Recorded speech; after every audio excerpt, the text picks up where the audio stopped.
നാളെ കോടതിയിൽ സാക്ഷി പറയാൻ നീ ഉണ്ടാവില്ല.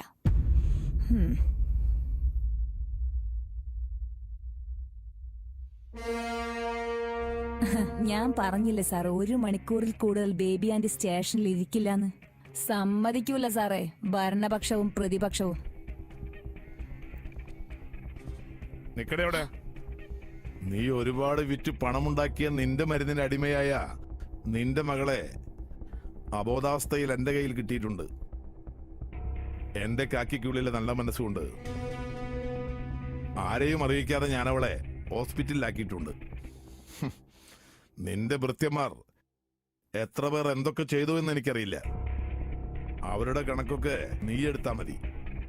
നിന്റെ അഹങ്കാരം ശമിക്കുമ്പോ നീയൊന്ന് പോയി കാണ്.